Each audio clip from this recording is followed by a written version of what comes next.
Thank you for tuning in to Mr. Cliff's Toy Shop. On today's review, we take a look at the Storm Collectibles Mortal Kombat Reptile. Today I'll be reviewing this figure in the following categories: accessories, articulation, design, is it essential to your collection, functionality, and price.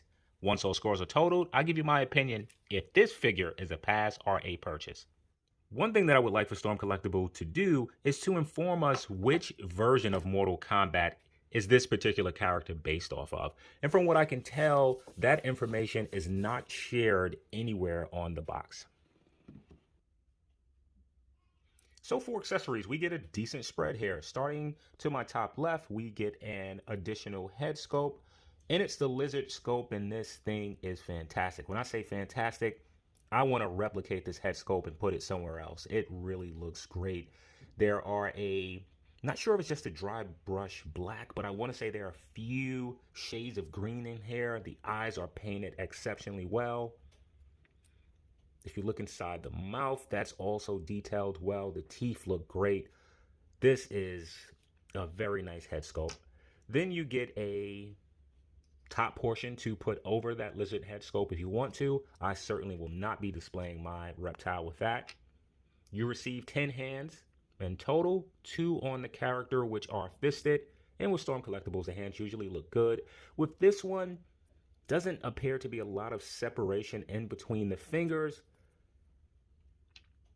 We receive a long tongue for Reptile, some of his spitting acid in this translucent green, and we receive, if I remember correctly from the game, a pool of acid.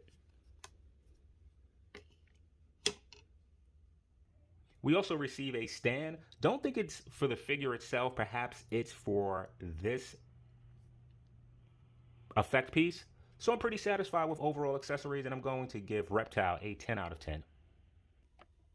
So for articulation, I remember this body pretty well. Hopefully they made some improvements. So with the head, you're still unable to look up. That's pretty unfortunate. It does look down, does rotate, have a good amount of pivot. Yeah, I'm also familiar with that falling off as well. With the arm, it's able to go out that far to the side. It can rotate a full 360. You do have an upper bicep cut. Elbows are double jointed, bending in that much. And you do have a ball peg on the wrist, so you get it to rotate any way you want. There is a butterfly joint, which allows Reptile's shoulder to fall in that much, to collapse backwards that much. You do have a floating and AB ab system. However, due to this piece, you're not going to get that much range. Using the front, Reptile can bend over that much, using the top, excuse me. Using the back, you get a decent amount of range.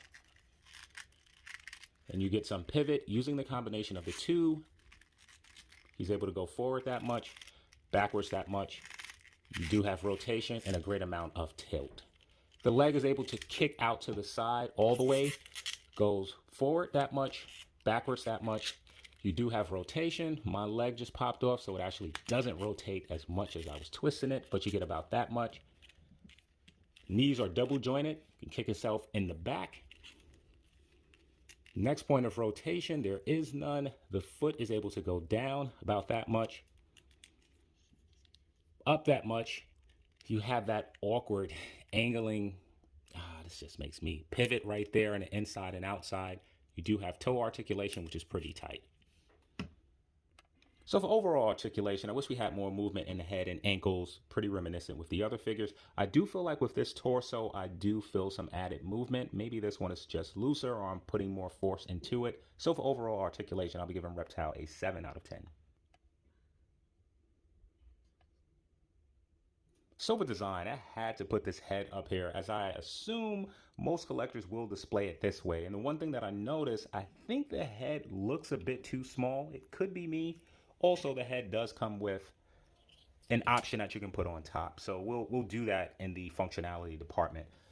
But again, to my earlier sentiments, the head itself looks fantastic. Now going with Reptile, the color of green. I think Storm Collectible really did a good job choosing this green. You can look at the video game and decide if the color is a bit off or if it's close to being exactly right. But I'm very happy with the color that they chose.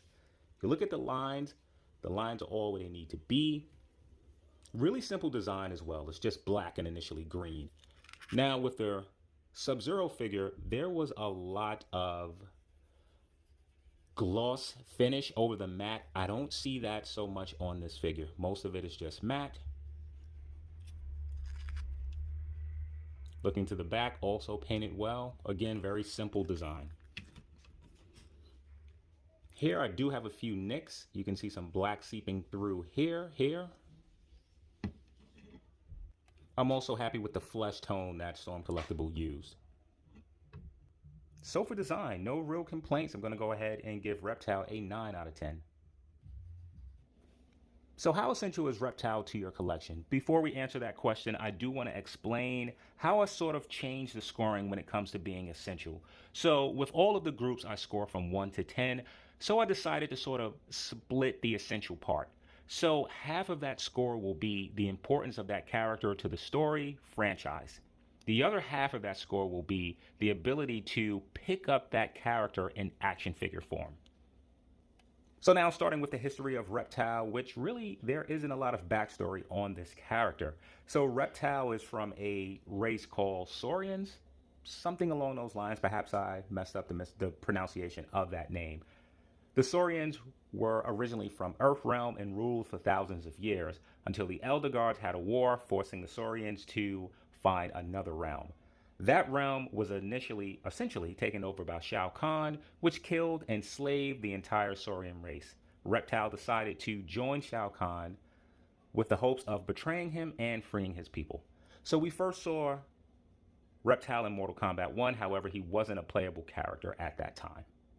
And that's going to wrap up the history of Reptile. Now, as far as having versions of Reptile to purchase, we did see an earlier version of Reptile from Mortal Kombat 1 by Storm Collectibles. So we received that figure as well as a bloody version. Both were selling on the aftermarket for extraordinary prices, I think up to $400. Before Storm Collectibles, Jazzware also did a Reptile figure. That figure right now is actually priced higher than this one. So if you are looking for other versions of Reptile, there are some options. None, however, that I can find that's displaying his Mortal Kombat 3 attire. So for scoring, when it comes to Reptile as a character for Mortal Kombat, he's not one of those top tier characters. He is no Sub-Zero and Scorpion, excuse me. I don't even really consider him a tier 2 character, probably that third level. So as far as being essential to your collection, I'm going to give this version of Reptile a 7 out of 10. So for functionality, this is the part that sometimes drives me crazy with Storm Collectibles, but as you can see, Reptile passes the stand test. Let's go ahead and start with this head as it is articulated, and you have some options that you can put here. Not sure, I think this tongue, you may be able to pull that out. I'm going to try so, but I'm going to go off camera in order to do so. So you are able to remove that tongue. It's a lot simpler than I thought it was. It's just not that long, so you do have to wedge your fingers in and pull it out. And as you can see, I have pretty big hands.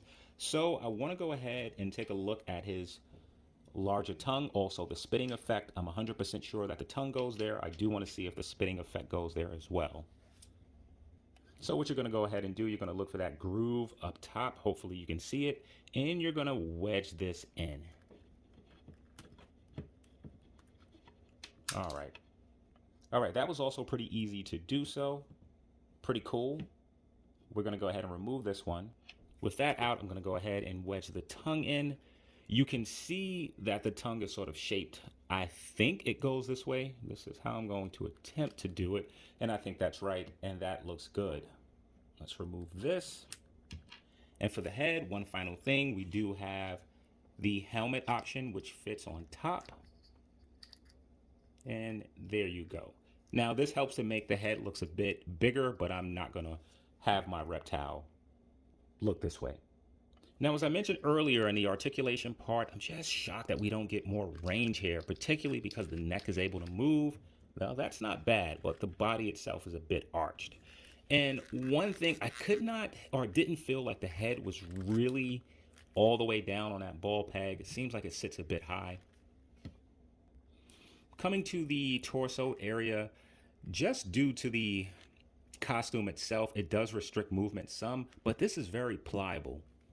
It is a very soft material. The same can be said with this piece as well as the trunks, which allows the legs to kick up out of the way, which I really like. Storm Collectibles have to figure out their angle system. Sometimes it's a 10 out of 10, and then other times it's not so well. So they have it sort of angling in, and I don't like that. And I think part of that is the leg is too far down. This piece needs to be cut. That should allow for this to kick in and out better. So let's go ahead and move on to some of the accessories. Actually, before we do that, let's just go ahead and swap out the hands. Pretty simple to do. Storm Collectibles has those large pegs, so porting the hands on is as simple as that. So with this particular effect piece, think in a game, Reptile sort of opens his hands and there's a small ball, and as it impacts you, it turns into this. Storm Collectible has included a stand-in base to hold this. At the bottom right here, there is a hole. It plugs into the base like this, and then you get Reptile in a position to be able to shoot this at his enemies. So for functionality, I'm going to go ahead and give Reptile an 8 out of 10. So for pricing, Reptile comes in at $88. That's before taxes, that's before shipping. Adding the two, you're looking at a price point of about $100. So now is Reptile worth the price of admission? So first, let's see what he comes with. In terms of accessories, you get a decent spread. You get 2 head sculpts, one being super important, which is that Reptile head, and it looks fantastic. I do feel that it's a bit too small. However, you do have an option of putting that helmet on top, which I think helps with the size. However, I will not be displaying him that way. You receive 10 hands in totals. Great addition for a ninja-based character. You can have him in a number of poses, and his hands being able to mimic some of those gestures. And one of the most important things to characters is to be able to mimic their abilities in action figure form, and Storm Collectibles did a good job at that. With all that said, $100 for a 6 to 7 inch action figure is a lot. If you're looking for a way to get a different version of Reptile, right now we have McFarlane that's doing Mortal Kombat, but that's based on Mortal Kombat 10 or 11 characters, so you won't get this design. And if you decide to go back to pick up the earlier Storm Collectibles Reptile, that thing has not even quadrupled. It's 8 times the original price. Also, considering that imports for whatever reason hold a higher price point, looking at Mafex, this figure comes in cheaper than that, and in my opinion, Mafex doesn't capture the value that Storm Collectibles provides. Also, prices have gone up. I'm not happy about this. You're not happy about this. So for pricing, I'm going to go ahead and give Reptile a 9 out of 10. That should give Reptile an overall cliff score of 50 out of 60. So is Reptile a pass or a purchase? Let me be the first to say, at this point, I am tired of Storm Collectibles with male-based ninja characters. It seems that this is really all that they're putting out for their Mortal Kombat line, which is not the case. Of course, we've gotten some other characters, but it feels that way. And I wish some other characters, such as Liu Kang, would take priority. With that being said, I think Reptile is different enough from Scorpion and Sub-Zero to really have a huge shelf presence. That green just stands out. It's vibrant, and with that Reptile head, ooh, I think he's really going to look good into your collection. So I'm going to say that it's an absolute purchase. All right, so here's Reptile standing by himself. Here he is with a Storm Collectibles King of Fighters, Orochi Lori.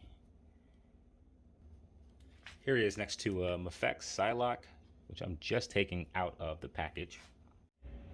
All right, so just realized as I clearly changed the figures, I was not recording. So here's Sector, I think. Here's the other version of Reptile. You can see the height difference.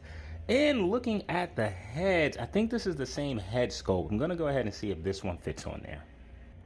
Yep, it fits. Same head sculpt. All right, let's take this guy out of here. Let's throw in Sub-Zero. Take that guy out and let's throw in the same body here.